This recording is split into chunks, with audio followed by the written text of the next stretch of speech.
नमस्कार. डिप्लोमाला तर नंबर लागला, परंतु आता पुढे काय करायचं बाबा? पुष्कळसे तुमच्या मनामध्ये प्रश्न असतील. त्या प्रश्नांची उत्तरं देण्यासाठी हा एक ओरिएंटेशन म्हणजे एक ओळख काय असतं डिप्लोमा, त्याबद्दल हा व्हिडिओ तयार केलेला आहे. एक छोटीशी ओळख आहे, जुजबी ओळख आहे. ऑब्व्हियसली डिप्लोमा इंजिनिअरिंग किंवा इंजिनिअरिंग समजायला तुम्हाला कॉलेजलाच यावं लागेल आणि कॉलेजमध्ये सर्व गोष्टी तुम्हाला समजणार. तरी पण कॉलेजला येण्यापूर्वी काय असतं, एक्झॅक्टली काय करायचं, कुठले सब्जेक्ट्स असतात, या सर्व गोष्टीची माहिती या व्हिडिओमध्ये आहे. सर्वात आधी तुमच्या सर्वांचं अभिनंदन.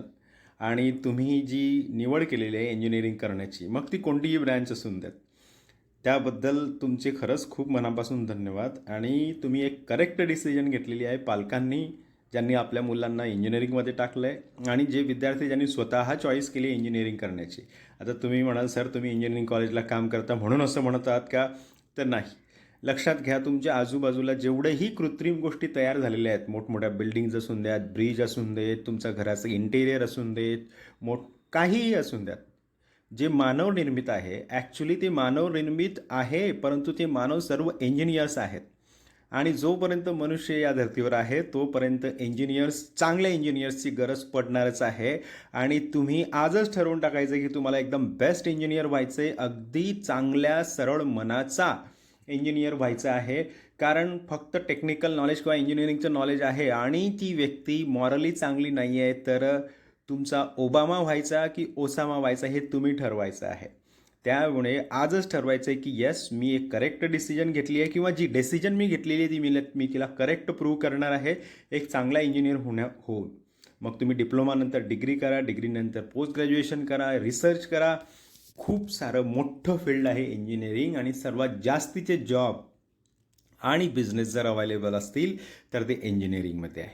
सोपं उदाहरण, तुमच्या जवळ आजूबाजूला पडलेली कोणतीही वस्तू घ्या, जी मानवनिर्मित आहे, ती कोणत्या ना कोणत्या इंजिनियरने बनवलेली आहे. त्यामुळे तुम्ही सिव्हिल इंजिनियर असाल, कम्प्युटर असाल, IT असाल, इलेक्ट्रिकल असाल, इलेक्ट्रॉनिक्स असाल, जी काही तुमची ब्रँच असेल, तुमचा सहभाग त्यामध्ये असणारच आहे. ठीक आहे. मी म्हटलं की तुम्ही एक करेक्ट डिसिजन घेतलेली आहे. दुसरी गोष्ट, जो पहिला प्रश्न सर्वांना पडतो की युनिफॉर्म असेल का कॉलेजला, तर मोस्टली डिप्लोमा कॉलेजला हा युनिफॉर्म असतोच. कारण डिप्लोमा कॉलेज हे ज्युनियर कॉलेज असतं, सिनियर कॉलेज नसतं. मोस्टली जवळपास प्रत्येक कॉलेजमध्ये ऑल ओव्हर महाराष्ट्र तुम्हाला युनिफॉर्म मिळेल. मग युनिफॉर्म कोणता असेल तर तो कॉलेजला जाऊन तुम्हाला कळणार आहे. पहिल्या वीकमध्ये युनिफॉर्म घालणं कंपल्सरी नसतं. तुम्ही कुठलेही कलरफुल कपडे घाला, फक्त ते डिसेंट असले पाहिजे. आणि तिथील लोक तुम्हाला, तुमचे HOD म्हणा, तुमचे सब्जेक्ट टीचर म्हणा, ते तुम्हाला सांगतील किंवा आजूबाजूला तुमचे सेकंड आणि थर्ड इयरचे विद्यार्थी तुमच्या जवळ असतीलच.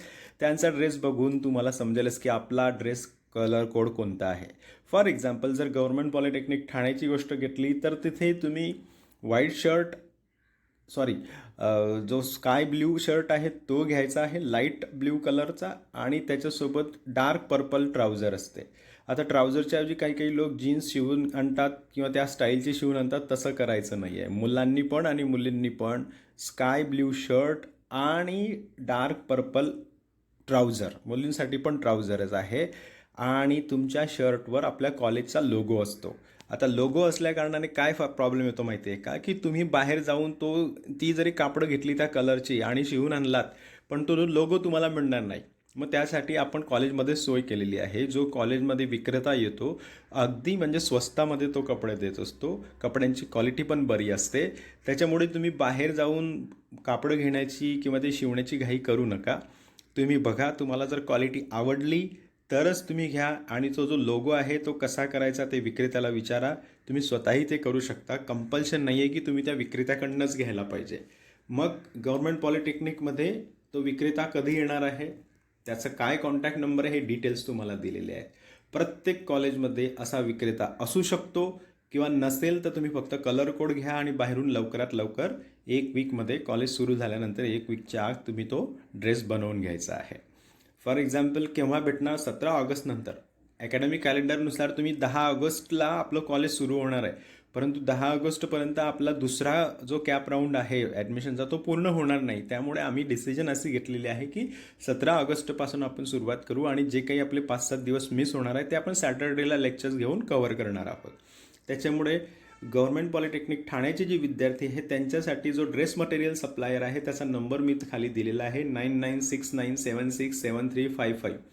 ह्याला कॉल करून विचारायचं नाही, जस्ट एक SMS टाकायचा आहे, सांगायचं आहे राम पाटील सरांनी तुमचा नंबर दिला, तुम्ही गव्हर्नमेंट पॉलिटेक्निक ठाण्याचे ड्रेस मटेरियल सप्लाय करता, तुम्ही कॉलेजमध्ये केव्हा येणार आहात, आमची कॉलेज 17 तारखेला आहे, तो नक्कीच तुम्हाला रिप्लाय देईल. पुढची गोष्ट, पुष्कळांना हा प्रश्न पडलेला असतो की बाई सिलेबस कोणता असणार आहे, कोणते विषय असणार आहेत, मग सिलेबसमध्ये काय काय असणार आहे. या सर्व गोष्टींची इत्तमभूत माहिती MSBTच्या वेबसाईटवर तुम्हाला मिळेल. msbt.org.in/portal/curriculum-search/ या लिंकवर तुम्ही जायचं आहे. परंतु थोडंसं कॉशियस मी तुम्हाला इथे असं करतो की आपल्याला या सेमिस्टरपासून के स्कीम, म्हणजे आतापर्यंत आय स्कीम होती, आपल्याला तिचा सिलेबस होता, परंतु यामध्ये आता के स्कीम येणार आहे. जेवढेही MSBT बोर्डाशी संलग्नित महाविद्यालय किंवा विद्यालय आहेत त्यांच्यासाठी, परंतु जे ऑटोनॉमस आहेत, ज्या स्वायत्त संस्था आहेत, जसं VGTI झालं, गव्हर्नमेंट पॉलिटेक्निक बँड्रा झालं किंवा सोमय्या झालं, या ज्या स्वायत्त म्हणजे ऑटोनॉमस संस्था आहेत, या संस्थांचा स्वतःचा आपला करिक्युलम असतो. त्यामुळे या वेबसाईटवर तुम्ही गेलात तर तुम्हाला MSBT बोर्डाशी जे संलग्नित संस्था आहेत त्यांचा सिलेबस मिळेल, ज्या की मेजॉरिटी तशाच आहेत, आणि काही संस्था ज्या ऑटोनॉमस किंवा स्वायत्त आहेत त्यांचा स्वतःचा सिलेबस आहे. त्यामुळे विद्यार्थ्यांनी जेव्हा ते पहिल्या वीकमध्ये येतील, प्रत्येक सब्जेक्ट टीचर तुमचं ओरिएंटेशन घेईल, तो तुम्हाला सांगेल की कोणता सिलेबस आहे, तो लिहून घ्यायचा आणि त्याच्यानुसार प्रिपरेशनला सुरुवात करायची आहे. पुढचा प्रश्न आहे, हे सगळ्यांचा कॉलेज लाईफ आहे भाई, घुमेंगे फिरेंगे खाएंगे ऑयश करेंगे और क्या, असल्या भानगडीत तुम्ही गेलात तर पहिल्या सेमिस्टर किंवा दुसऱ्या सेमिस्टरलाच तुम्ही फेल होऊन घरी बसाल. लक्षात ठेवा, आपण इंजिनिअरिंग शिकणार आहोत. हे ऑर्डिनरी कॉलेज नहीं है कि मस्त जाने का, एक लेक्चर करने का और घर जाने का, खाना खाने का, होटल में कैंटीन में बैठने का, समोसा इडली वड़ा सांबार वड़ा पाव खाने का और पास हो जाएंगे, असं होत नाही. जेवढेही मूवीजमध्ये कॉलेज लाईफ दाखवतात की मस्त कॅन्टीन आहे, सुंदर मुली आहेत वगैरे, त्या खूप खोट्या गोष्टी आहेत. लक्षात ठेवा, जो अभ्यास करतो त्याचंच करिअर घडतं, आणि ज्याचं करिअर चांगलं घडतं त्या सर्व गोष्टी त्याच्या क्वालिटीच्या मिळत असतात. मग तुम्हाला छानसा हँडसम मुलगा मिळणं असून देत, एखादी सुंदर मुलगी मिळणं असून देत, चांगला बंगलो असून देत, चांगली गाडी असून देत, या सर्व गोष्टी करिअरशी निगडीत आहेत, लक्षात ठेवा.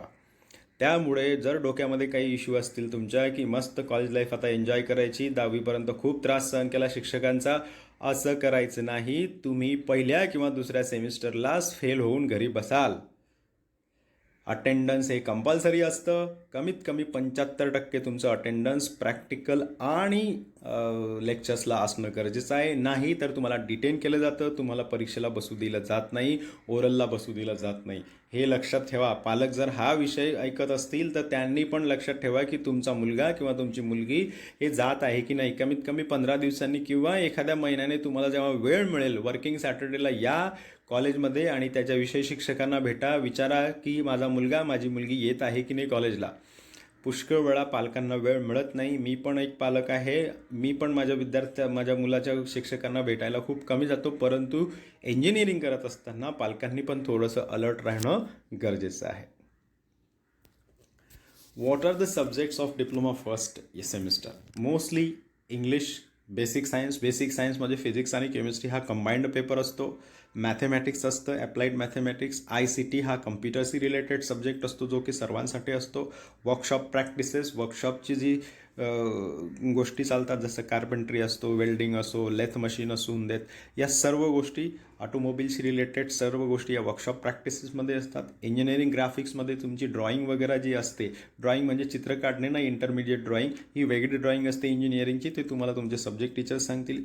के स्कीममध्ये योगा आणि मेडिटेशन हा सब्जेक्ट येऊ घातलेला आहे, पण मी 100% शुअर नाही, कारण अजूनही MSBTच्या वेबसाईटवर त्याचा जो सिलेबस किंवा करिक्युलम आहे तो अपलोड केलेला नाही आहे. परंतु असं मी ऐकलेलं आहे की योगा आणि मेडिटेशन येऊ शकतो के स्कीममध्ये.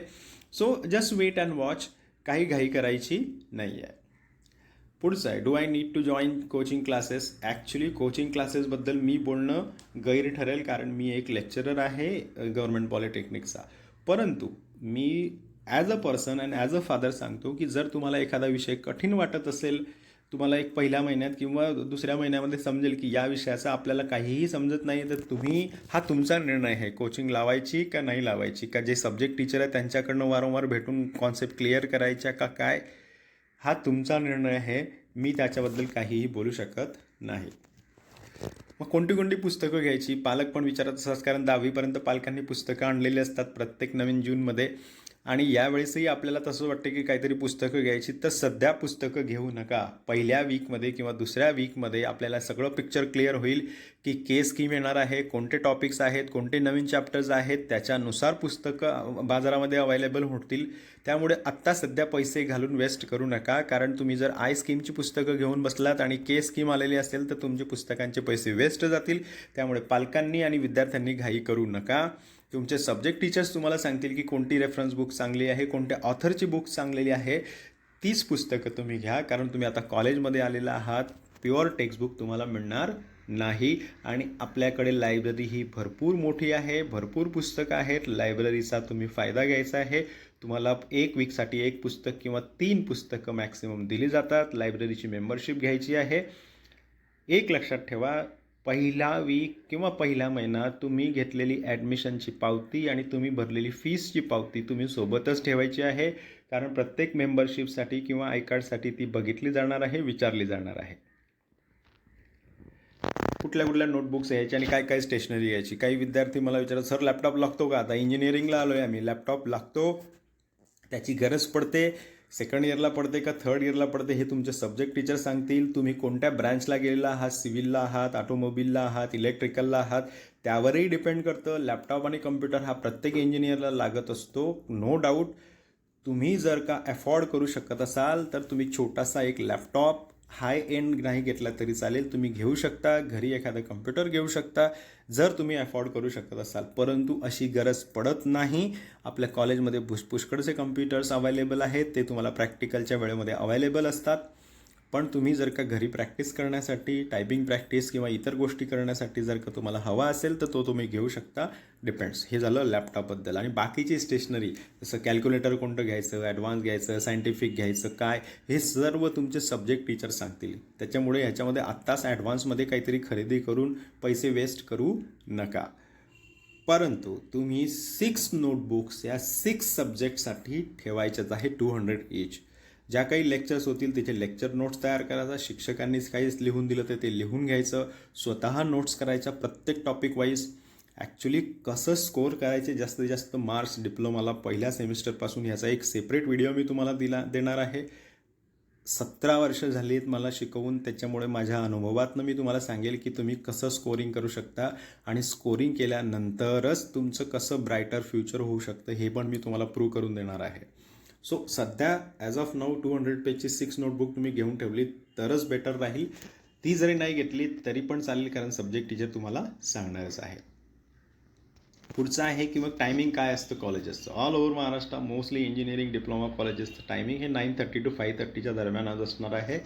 गव्हर्नमेंट पॉलिटेक्निक ठाण्याचं जे कॉलेजचं टायमिंग आहे ते 9:30 to 5:30 आहे सर्वांसाठी. मग तुमची शिफ्ट 1 असून देत, नाही तर शिफ्ट 2 असून देत, गव्हर्नमेंट पॉलिटेक्निकमध्ये टायमामध्ये डिफरन्स नाही आहे. आणि जे दिवस आहेत पर वीक 5 days वीक, म्हणजे मंडे टू फ्रायडे आपले लेक्चर्स असतात, सॅटर्डे संडे ऑफ असतो. परंतु एखाद्या वेळेस जर का सिलेबस कंप्लीट होत नसेल तर तुम्हाला सॅटर्डे किंवा इव्हन संडेला सुद्धा शिक्षक बोलवतात. त्याच्यामुळे ती तयारी ठेवायची आहे. पुढची गोष्ट आहे की आमच्या क्लासरूम कुठे असणार. पहिल्या दिवशी सर्वांना कन्फ्युजन होतच असतं. काही काही बिल्डिंग्स खूप मोठ्या असतात, मोठ्या मोठ्या संस्था असतात, मग आपल्याला समजत नाही. काळजी करायची नाही. जेव्हा तुम्ही गेटवर याल, शक्यतोवर गेटच्या आजूबाजूला नोटीस बोर्डवर लिहिलेलं असतं की सिव्हिल इंजिनिअरिंगने कुठे बसायचं आहे, केमिकल इंजिनिअरिंगच्या विद्यार्थ्यांनी कुठे बसायचं आहे फर्स्ट सेमिस्टरचे, हे सर्व लिहिलेलं असतं. शिक्षक आम्ही लोक तुमची काळजी घेत असतो, कारण पहिल्या दिवशी किंवा पहिल्या वीकमध्ये अडखळलेला होतो. काही पालक स्वतः विद्यार्थ्यांना सोडायला येतात, शक्यतो त्याची गरज पडत नाही. परंतु जे पालक खूप लांबून येत असतात, विद्यार्थ्याला पहिल्याच दिवशी सोडायला येत असतात, त्या पालकांना सर्वांना विनंती करतो की जर तुम्ही तुमच्या पाल्याला हॉस्टेलमध्ये किंवा एखाद्या सेपरेट रूममध्ये सोडायला येत असाल तर 1 दिवस आधीच तिथे सोडून या. 1 दिवस आधीच कॉलेजला या. कसं जायचं आहे, कुठे जायचं आहे बघून तुम्ही घरी निघून जा. आणि आता तुमच्या पाल्याला स्वतःला इंडिपेंडंट होऊ द्या. मी बघितलं आहे की पहिल्या दिवशी सर्वच्या सर्व पालक पण येऊन बसतात आणि कॉलेजमध्ये आमचं मग जे अरेंजमेंट असते ती पूर्ण विस्कळीत होते. कारण पालक एक विद्यार्थिनी त्याच्यासोबत एक पालक आल्यानंतर जी स्ट्रेंथ असते ती डबल झालेली असते. जे की आम्ही 480च्या याच्यानुसार किंवा जेवढेही ॲडमिशन झाले त्याच्यानुसार आम्ही अरेंजमेंट करत असतो. त्याच्यामुळे पालकांनी शक्यतो नाही आलं तरी चालेल. मग ती मुलगी असून देत नाही तर मुलगा असून देत, त्यांना स्वतःला तुम्ही पाठवा, त्यांना शिकू द्या, स्वतः चुका करून द्या, त्यातनं ते शिकतील. त्याच्यामुळे पालकांनीच प्रत्येक दिवशी पहिल्या दिवशी यायलाच पाहिजे. सोडायला विद्यार्थ्यांना काही गरज नाही आहे. जरी आपलं शेड्यूल 10 ऑगस्टपासून दाखवलेलं असलं MSBTने, तरी पण आपण 17 ऑगस्टपासून कॉलेजली सुरुवात करणार आहोत. मग टाईम टेबल, लेक्चर्स आणि प्रॅक्टिकलचं कुठे मिळेल? पहिल्या दिवशी किंवा त्याच्या आदल्या दिवशीपर्यंत तुमच्या व्हॉट्सॲप ग्रुपला ते आलेलं असेल, तुमच्या नोटीस बोर्डला ते लागलेलं असेल. त्याच्यामुळे त्याचं टेन्शन घ्यायचं नाही. ते आपण लिहून घ्यायचं आणि ते पेन्सिलीने लिहून घ्यायचं. कारण टाईम टेबल सुरुवातीला पहिल्या वीकमध्ये शक्यतो मोस्टली लेक्चर्सच असतात, प्रॅक्टिकल्स होत नाहीत. कारण जोपर्यंत तुम्ही थेरी समजत नाही, तुम्हाला प्रॅक्टिकल करता येत नाही. तो मोस्टली पहिल्या 1 किंवा 2 वीकमध्ये फक्त लेक्चर्स असतात. त्याच्यानंतर पुन्हा टाईम टेबल चेंज होतो. त्याच्यामुळे आपण जो पण टाईम टेबल लिहिणार आहात तुम्ही, तो सुरुवातीला पेन्सिलीने लिहून घ्या. नंतर त्याच्यामध्ये जसे जसे चेंजेस होतील तसे तसे चेंजेस तुम्ही करत राहा. Be flexible. एक्झाम हा सर्वात महत्त्वाचा मुद्दा आहे. पुष्कळ वेळा विद्यार्थी येतात, त्यांना समजतच नाही की आपली एक्झाम कधी आहे. आणि काही काही विद्यार्थी एक्झाम फॉर्म भरत नाही. एक्झाम फॉर्म जर तुम्ही भरला नाही तर ऑब्व्हियसली तुम्हाला एक्झामला बसता येणार नाही आहे. त्याच्यामुळे पहिला किंवा दुसऱ्या वीकमध्येच ज्यावेळेस तुमचे एनरोलमेंट नंबर आलेले असतील, आम्ही सांगू तुम्हाला की हां, एनरोलमेंट नंबर तुमचे आलेले आहेत, हेच तुमची आता ओळख असते. बघा, डिप्लोमा कॉलेजला एनरोलमेंट नंबरचं महत्त्व असं आहे की तुमचे 3ही वर्ष तोच एक एनरोलमेंट नंबर राहतो. एनरोलमेंट नंबर म्हणजे तुमची ओळख असते डिप्लोमा इंजिनिअरिंग कॉलेजला, तेच तुमचं आधार कार्ड आणि तेच तुमचं पॅन कार्ड असतं, लक्षात ठेवा.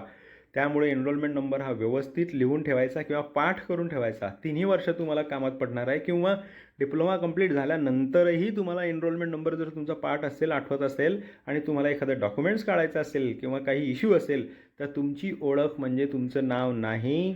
तुमच्या नावाचे वेगवेगळे विद्यार्थी असू शकतात ऑल ओव्हर महाराष्ट्र, परंतु एनरोलमेंट नंबर तुमचा हा एकच असणार आहे. त्यामुळे एनरोलमेंट नंबर खूप महत्त्वाचा आहे. तो एक्झाम फॉर्म भरण्यासाठी कामात पडणार आहे, आय कार्डसाठी कामात पडणार आहे, पुढे सर्व गोष्टीसाठी तुमचा तो उपयोगात येणार आहे. त्यामुळे एनरोलमेंट नंबर तुम्हाला मिळाले की लगेचच पहिल्या किंवा दुसऱ्या वीकमध्ये तुमचे एक्झाम फॉर्म भरले जातील. ते MSBTच्या वेबसाईटवर भरले जातात. जर तुमच्या कॉलेजने स्वतः तुमचे एक्झामिनेशन फॉर्म भरले तर वेल अँड गुड, नाही तर नोटीस बोर्ड चेक करत राहायचं आहे. एक्झाम फॉर्म केव्हा निघणार आहेत, केव्हा फॉर्म भरायचा आहे, तो व्यवस्थित भरायचा. तुमच्या नावाचं स्पेलिंग, तुमचे डिटेल्स व्यवस्थित टाकायचे आहे. तुमचे विषय केमिकल इंजिनिअरिंग, सिव्हिल इंजिनिअरिंग यांचे विषय थोडेसे वेगळे असू शकतात, ते व्यवस्थित भरायचे आहे, एकमेकांचं बघून नाही. त्यामुळे एक्झामिनेशन फॉर्म भरायला तुम्ही खूप लक्षपूर्वक, काळजीपूर्वक काम करायचं. ही गोष्ट आहे, जे शेड्यूल आहे म्हणजे अकॅडमिक कॅलेंडर, ते कुठे असणार आहे तर तुम्हाला हे वेबसाईट दिलेली आहे, लिंक दिलेली आहे. तुम्हाला ही PDF मिळेल. तुम्ही या PDFमधनं पूर्ण अकॅडमिक कॅलेंडर हे डाउनलोडच करून ठेवायचं आहे आणि त्याची हार्ड कॉपी आपल्या प्रत्येक सब्जेक्टचं जे आपण नोटबुक करणार आहोत त्याच्या पहिल्या पेजवर किंवा दुसऱ्या पेजवर ह्या अकॅडमिक कॅलेंडरला आपण लावून ठेवायचं. ह्याच्यामध्ये आपल्याला समजतं की आपले लेक्चर्स केव्हा सुरुवात होणार आहे, केव्हा एंड होणार आहे, केव्हा आपली फर्स्ट युनिट टेस्ट आहे, केव्हा आपली दुसरी युनिट टेस्ट आहे, एक्झामसाठी आपल्याला सुट्टी केव्हा मिळणार आहे, exactly exam, practical exam, oral exam, written exam, winter हो का समर, ती केव्हा होणार आहे. या सर्व गोष्टी याच्यामध्ये ऑथेंटिकेट असतात आणि त्यामध्ये शक्यतोवर बदल होत नाही जोपर्यंत MSBTतनं एखादं सर्क्युलर येत नाही तोपर्यंत. त्याच्यामुळे याच्यावरच विश्वास ठेवायचा आहे, कोणाच्याही बोलण्यावर विश्वास ठेवायचा नाही की अकॅडमिक कॅलेंडरमध्ये ज्या तारखा दिलेल्या आहेत त्या शक्यतोवर बदलत नाही. ते अकॅडमिक कॅलेंडर डाउनलोड करून आपल्या नोटबुकला चिपकावून ठेवायचं आहे. आता काही जनरल टिप्स आहेत ज्या मी प्रत्येक विद्यार्थ्याला देतो, प्रत्येक सब्जेक्ट टीचर तुम्हाला देणार आहे, मी पण तुम्हाला इथे सांगतो. Don't worry if you don't understand English. After 1 or 2 months everything will be normal. जे काही मराठी मीडियम, हिंदी मीडियम किंवा उर्दू मीडियमचे विद्यार्थी असतील, सुरुवातीला 1-2 वीक किंवा एखादा महिना तुम्हाला ते समजणार नाही, कारण आपण मराठी मीडियममधनं शिकलेलो आहोत, काही हरकत नाही. मी जरी तुमच्यासमोर आता बोलत असलो, MPSC क्लिअर करून आलेलो असलो, मी पण मराठी मीडियममधून आलेलो आहोत. तुमचे जवळपास सब्जेक्ट टीचर हे मराठी मीडियममधून शिकलेले आहेत. त्याच्यामुळे तुम्ही टेन्शन घेऊ नका, तुम्हाला पण ते जमेल. इंग्रजी ही खूप सोपी भाषा आहे. ती किती सोपी आहे ही माझ्या यूट्यूब चॅनलला मी ऑलरेडी टाकलेलं आहे. तरी पण तुमच्या डिमांडवर मी पुन्हा तुम्हाला लिंक देईल आणि तुमचा कॉन्फिडन्स वाढेल. सुरुवातीला घाबरायचं नाही, क्योंकि जो डर गया वो घर गया. गब्बर सिंगचा डायलॉग लक्षात ठेवा. घाबरणे का नाही. पुढची गोष्ट, घुमेंगे फिरेंगे करायचं नाही. पहिल्या दिवसापासून स्टडी करायचा. जे काही शिकवलं ते आपल्याला लक्षात आलं आहे की नाही आलं आहे तर ते करून घ्यायचं, विचारायचं आणि पहिल्या दिवसापासूनच स्टडीला सुरुवात करायची. ह्याच्याने तुम्हाला इंजिनिअरिंग जड जाणार नाही, कारण प्रत्येक 3 महिन्यानंतर एक्झाम येते. म्हणजे असं म्हटलं जातं, by the time you understand what engineering is, there is exam. Engineering समजण्याला लागलं की लगेचच एक्झाम येते. त्याच्यामुळे असं नाही की आता 1 वर्षानंतरच आपल्याला 12 महिन्यानंतर एक्झाम द्यायची आहे, त्याच्यामुळे आता रिलॅक्स करा, पहिले 6 महिने, असं होत नाही. हे सेमिस्टर पॅटर्न आहे. दर 3 महिन्यांनी तुमची एक्झाम होणार आहे. त्याच्यामुळे पहिल्या दिवसापासूनच अभ्यासाला सुरुवात करायची आणि प्रूव्ह करायचं की तुम्ही बेस्ट आहात क्लासमध्ये. दुसरं, कोणतंही लेक्चर किंवा प्रॅक्टिकल बंक करायचं नाही. काही वेळेस होतं की आपल्याला काही टीचरांचं शिकवणं आवडत नाही, आपल्याला बोर होतं. काही विषय असे असतात की ते आपल्याला आधीपासूनच आवडत नव्हते आणि परत आपल्याला ते शिकायचे असतात. मग आपण बंक करतो किंवा बंक केला लेक्चर तरी पण कॉलेजमध्ये काही होत नाही असं विचार होतो. किंवा तुमचे सिनियर्स पण सांगतात, अरे काही गरज नाही आहे, तुम्ही कितीही बंक करा, काही प्रॉब्लेम येत नाही. तुम्ही जर का लेक्चर्स आणि प्रॅक्टिकल बंक केला, तुम्हाला इंजिनिअरिंग समजणार नाही. नुसतं पास होऊन फायदा होत नाही. इंजिनिअरिंग तुमच्या डोक्यात असली पाहिजे, तरच तुमचे स्किल आणि नॉलेज डेव्हलप होतं आणि त्यासाठी तुम्ही प्रत्येक लेक्चर आणि प्रॅक्टिकल अटेंड करणं गरजेचं आहे.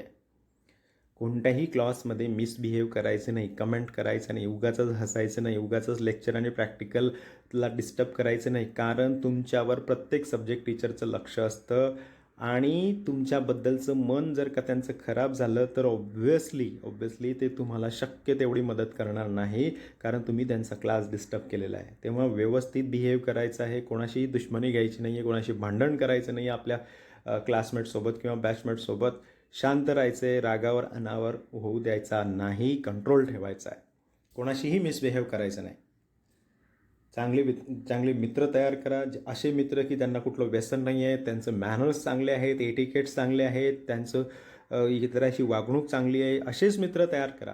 काही तुम्हाला आता या फेसबुक यूट्यूबमुळे मस्त असे दिसतात की ते वर्गामध्ये फन करतात, हसतात, आपल्याला वाटतं की ते खूपच कूल आहे, मग आपला मित्र असायला पाहिजे. ते खरे मित्र नसतात. जे विद्यार्थी अभ्यासू आहेत, ज्यांचे मॅनर्स आणि एटिकेट्स चांगले आहेत, अशांनाच मित्र करा. जे फालतूगिरी करत आहात त्यांच्यापासून लांब राहा. जरी ते तुमच्या जवळ येण्याचा प्रयत्न केला त्यांनी, तरी पण हाय हॅलोच्या पलीकडे जाऊ नका, कारण त्यांच्यामुळे तुमचा मोलाचा वेळ वाया जाऊ शकतो, टाईमपास होऊ शकतं, तुमचं लक्ष विचलित होऊ शकतं आणि तुमचं वयच असं आहे की तुम्ही विचलित लवकर होऊ शकता. त्याच्यामुळे अशा व्यक्तींना अवॉइड करायचं आहे आणि कोणतीही गोष्ट चुकीची करण्यापूर्वी पहिल्यांदा आपल्या आई आणि वडिलांचा विचार करायचा आहे. या 2 व्यक्तीचा तुम्ही विचार केलात तर मी 100% शुअर आहे की तुम्ही चुकीचं कोणतंही काम करणार नाही कॉलेजमध्ये. पुढचं गोष्ट आहे, जर तुम्हाला काही प्रॉब्लेम्स असतील, समस्या असतील, कोणी त्रास दिला असेल, शक्यतो तसं होत नाही, रॅगिंग वगैरे होत नाही, परंतु कोणी केलं असतं, व्यवस्थित तुमच्या सब्जेक्ट टीचरला, क्लास टीचरला सांगा, तुमच्या आईवडिलांना सांगा. कारण तुमची लाईफ तुमच्या आईवडिलांसाठी आणि तुमच्यासाठी सर्वात जास्त महत्त्वाची आहे. मग तुमचं ते मानसिक स्वास्थ्य असून देत, नाही तर तुमचं फिजिकल स्वास्थ्य असून देत. जर तुम्हाला एखादी गोष्ट त्रास देत असेल, एखादी व्यक्ती त्रास देत असेल, तर तुम्ही ताबडतोब त्या गोष्टीची सूचना द्या, मनात ठेवायचं नाही. कोणतीही युनिट टेस्ट बंक करायची नाही, कारण प्रत्येक युनिट टेस्टचा जो स्कोअर असतो तो तुमच्या फायनल मार्कशीटवर डिस्प्ले होतो. तुमचे स्कोरिंग कमी जास्त होऊ शकते. युनिट टेस्टला जर तुम्ही ॲब्सेंट राहिलात तर तुमचा खूप मोठा लॉस होतो. म्हणून युनिट टेस्ट बंक करायची नाही. काही पुष्कळसे डेज सेलिब्रेट केले जातात, त्याच्यामध्ये व्यवस्थित पार्टिसिपेट करायचं आहे, एकटं राहायचं नाही आहे. तुम्ही मायूस फील करा जर तुम्ही ॲक्टिव्हिटीजमध्ये पार्टिसिपेट नाही केलात तर. If you don't get connected with people, तुम्हाला एकटं वाटेल, तुम्हाला वाटेल की माझं कोणीच नाही आहे इथे, मग मी इंजिनिअरिंग सोडतो, असेही विचार येतात. आणि जर का तुम्हाला रमायचं असेल कॉलेजमध्ये, तर जे काही डेज सेलिब्रेट होतात, फेस्टिवल सेलिब्रेट होतात, त्या सर्वामध्ये मस्तपैकी पार्टिसिपेट करायचं आहे, थोडीशी मेहनत करायची आहे. मग ती वक्तृत्व स्पर्धा असून देत, एखादा ड्रेस कॉम्पिटिशन असून देत, किंवा ओरिएंटेशन असो किंवा फर्स्ट इयर पार्टी असो, जे पण असेल तुम्ही इन्व्हॉल्व व्हा. तुमच्या अंगात असलेले गुण दाखवण्याचा हा एक चांगला प्लॅटफॉर्म असतो. मग तुम्ही डान्सिंगला चांगले असाल, सिंगिंगला चांगले असाल, तुम्ही स्पोर्ट्समध्ये चांगले असाल, जे काही तुमची चांगली गोष्ट आहे ते तुम्ही सांगू शकता, दाखवू शकता. हा एक चांगला प्लॅटफॉर्म असतो पुष्कळशा ज्या ॲक्टिव्हिटीज चालतात त्याच्यामध्ये, तेव्हा तुम्ही करायचं आहे. कोणतीही कॉलेजची प्रॉपर्टी डॅमेज करायची नाही आहे. मग सरकारी कॉलेज असून देत नाही तर प्रायव्हेट असून देत, कारण CCTV कॅमेरा तुम्हाला बघत असतो. तुम्ही डॅमेज जी प्रॉपर्टी केल्यावर त्याची वसुली तुमच्याकडनं होते, आणि जर सरकारी प्रॉपर्टी तुम्ही डॅमेज केली तर तुमच्यावर गुन्हासुद्धा दाखल होऊ शकतो, जरी तुम्ही 18 वर्षापेक्षा कमी वयाचे असलात तरी. तेव्हा लक्षात घ्यायचं, कितीही राग आला, कोणावरही राग आला तरी कॉलेजची प्रॉपर्टी डॅमेज करायची नाही. आणि जी सरकारी कॉलेजेस आहेत त्यांची तर मुळीच नाही, कारण तुमच्यावर गुन्हा लगेचच दाखल होऊ शकतो. पुढची गोष्ट आहे, प्रत्येक टीचर, प्रत्येक ऑफिस स्टाफमध्ये तुम्हाला कोणाला पास काढायचे असते, बोनाफायडे घ्यायचा असतो, तो व्यवस्थित पोलाइटली बोलायचा आहे, चांगल्या मॅनर्सने बोलायचं आहे. जर तुमच्यासोबत कोणी उद्धट आणि उमरट भाषा वापरली तर तुम्हाला कसं वाटेल? एवढ्यावरनं लक्षात घ्यायचं आहे की आपल्याला जर आपलं काम करून घ्यायचं आहे तर समोरच्या व्यक्तीला आदर द्यायचा. ते जेवण करत असताना तिथे जायचं नाही, सुरुवातीला नमस्कार, गुड मॉर्निंग, गुड आफ्टरनून करायचं. या सर्व बेसिक मॅनर्स आहेत. तेव्हा रिस्पेक्टने सर्व टीचर्ससोबत बोलायचं, सर्व ऑफिस स्टाफशी बोलायचं, जेणेकरून तुमचं व्यक्तिमत्वच चांगलं निदर्शनास येईल. बेसिक मॅनर्स फॉलो करायचे आहेत. कुठेही इकडे तिकडे थुंकायचे नाही आहे. इकडे तुम्ही वॉशरूमचा वापर केल्यानंतर पाण्याचा वापर करायचा आहे. कुठेही घाण करायची नाही आहे. डबा खाताना व्यवस्थित खायचा आहे. खाली बेंचेस वगैरेवर काहीतरी अन्न पार्टिकल्स वगैरे टाकायचे नाही आहेत, कारण तो त्रास तुम्हालाच होणार आहे. जे काही तुमचं डस्टबिन असेल त्याचा व्यवस्थित वापर करा, त्याच्यामध्येच टाका तुमचे पेपर्स वगैरे, वापर केलेल्या वस्तू वगैरे. तुम्ही काही खाल्लं असेल, शिल्लक असेल तर त्या डस्टबिनमध्येच टाका. These are basic manners that you need to follow. आणि तुमचे जे मायक्रो प्रोजेक्ट्स असते, प्रत्येक विषयाला एक मायक्रो प्रोजेक्ट आहे. टीममध्ये तुम्हाला तो मायक्रो प्रोजेक्ट करावा लागेल. असे 6 मायक्रो प्रोजेक्ट्स असतात, आणि नंतर शेवटी तुम्ही करायला घेतलं तर खूप बर्डन येतं. त्याच्यापेक्षा ते आत्ताच करून ठेवायचे आहे. जेव्हा तुम्हाला मायक्रो प्रोजेक्ट दिला, टॉपिक दिला, फायनल झाला की तुमचा जो पार्ट आहे मायक्रो प्रोजेक्ट तो पटकन कंप्लीट करून टाकायचा, जेणेकरून तुम्हाला प्रॉब्लेम येणार नाही. असाइनमेंट दिली की त्या किंवा दुसऱ्या दिवशी ती कंप्लीट करायची आणि स्वतः करायची आहे. कोणाचं कॉपी पेस्ट करू नका. पुष्कळचे सिनियर्स तुम्हाला सांगतील काय नाही रे, एखादा हुशार विद्यार्थी असतो त्याने लिहिली की आपण कॉपी पेस्ट करायचं आहे. ठीक आहे, तुम्ही कॉपी पेस्ट करून औपचारिकता कंप्लीट कराल, पण तुमच्या डोक्यात काय जाणार आहे? कारण या असाइनमेंटमधनंच तुम्हाला युनिट टेस्टमध्ये पुष्कळचे प्रश्न आलेले असतात. या असाइनमेंटमधनंच किंवा प्रॅक्टिकल जर्नल्स जे तुम्हाला मिळतात त्याच्यामधनंच पुष्कळचे प्रश्न हे प्रॅक्टिकल किंवा ओरल एक्झाममध्ये विचारले जातात. आणि तुम्ही जर कॉपी पेस्ट केलेलं असेल तर तुमच्या डोकं रिकामं असतं. आणि मग ज्या विद्यार्थ्याने ते केलेले असते फक्त तोच उत्तर देतो, आणि त्यालाच 25 पैकी 24-23 असे मार्क्स मिळतात, आणि तुम्हाला मिळतात 10-11. जा पास आणि व्हा तिकडे ठोकळे. तेव्हा स्वतःची कामं स्वतः करायचे. मायक्रो प्रोजेक्ट्स असून देत, जर्नल कम्प्लिशन असून देत, असाइनमेंट कम्प्लिशन असून देत, दिलं म्हणजे लगेच कंप्लीट करायचं, ठेवायचं नाही बाकी. तुम्हाला बर्डन येणारच नाही. ओरल आणि प्रॅक्टिकल एक्झामची डे 1 पासून सुरुवात करायची आहे. प्रॅक्टिकल झालं, त्यात काय रिडिंग्स आले, काय कॅल्क्युलेशन झालं, ते काय टॉपिक होता, ओहम्सचा लॉ असून देत किंवा जे काही असेल तुमच्या विषयाचं, त्याच्यावरचे प्रश्न तयार करायचे छोटे छोटे, जे की ओरलला विचारले जाऊ शकतात, प्रॅक्टिकलला विचारले जाऊ शकतात. आणि तयारी करायची, अंडरलाईन करायची, स्वतःचा नोट्स तयार करायचा. तुमच्या नोटीस बोर्डवर नेहमी बघत राहायचं की काय आहे. समजा एखादी चेंजेस असतील, टाईम टेबलचे चेंजेस असेल, एक्झाम असेल, युनिट टेस्ट असेल, किंवा काहीही असेल इन्फॉर्मेशन, ती नोटीस बोर्डला लावलेली असते. पुष्कळ वेळा विद्यार्थी म्हणतात, पालक म्हणतात, आम्हाला तर माहितीच नाही की असं काहीतरी आहे. माहितीच नाही म्हणजे काय? तुम्हाला स्पून फिडिंग होणार नाही. आपण कॉलेजमध्ये आलेलो आहोत आता. आपली जबाबदारी ही असते की काय जाणून घ्यायचं आहे. पालक पण म्हणतात की माझा मुलगा तर दररोज कॉलेजमध्ये येत होता, परंतु इथे आलंच नाही, आम्हाला तर तुम्ही कळवलंच नाही. नाही कळू शकत, कारण खूप सारे प्रॉब्लेम्स असतात, खूप कामं असतात शिक्षकांच्या मागे. तेव्हा महिन्यातनं एखादा चक्कर कॉलेजला पालकांनी टाकायचं असतं, त्याच्या सब्जेक्ट टीचरसोबत विचारायचंच. आणि तुम्ही जर का 15 दिवसातनं किंवा महिन्यातनं कॉलेजला आला तर तुमचा मुलगा किंवा मुलगीला पण समजेल की मी बंक करायला नको, कारण माझे वडील किंवा आई कॉलेजला येऊन चेक करणार आहे. तुम्ही या तर खरी सेमिस्टरमध्ये एकदा किंवा दोनदा तरी भेटून जा, जेणेकरून तुम्हाला कळेल की तुमचा विद्यार्थी काय करत आहे.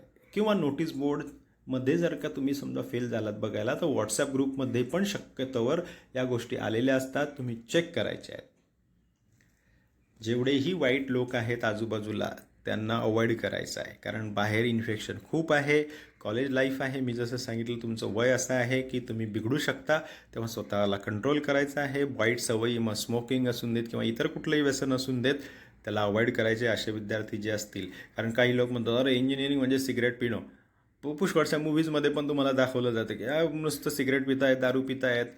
असल्या काही गोष्टी नसतात. जेव्हा विद्यार्थी पहिल्या दिवसापासून कामाला सुरुवात करतो त्यांना वीकेंड एन्जॉय करायला मिळतो, त्यांना सर्व सुट्ट्या एन्जॉय करायला मिळतात कारण त्यांची कामं कंप्लीट झालेली असतात. जे लोक काहीच करत नाही वर्षभर आणि एक्झामच्या वेळेस काहीतरी करायला भेटतात त्यांना रात्रंदिवस कामं करावेच लागणार आहेत.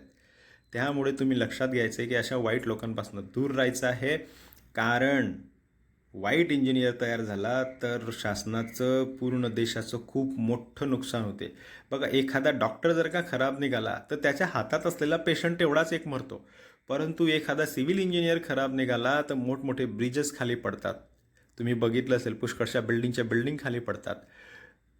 एक इंजिनियर खराब तयार होणं म्हणजे मोठं नुकसान, मोठा अपघात. म्हणून इंजिनिअरिंग ही एक जबाबदारी आहे. तेव्हा चांगलेच इंजिनियर बना. तुम्हाला काही प्रॉब्लेम असेल, इश्यूज असतील ऑल ओव्हर महाराष्ट्रात तुम्ही मला शक्यतो कॉल करणं टाळा. कारण आता लेक्चर सुरू होतील, मी तुमचा कॉल रिसीव्ह करू शकणार नाही. 17 तारखेपासून मी पण लेक्चरमध्ये असेल.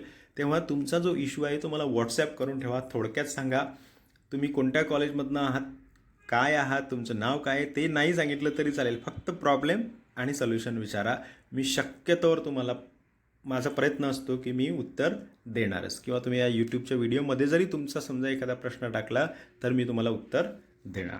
I wish you good luck. Happy engineering.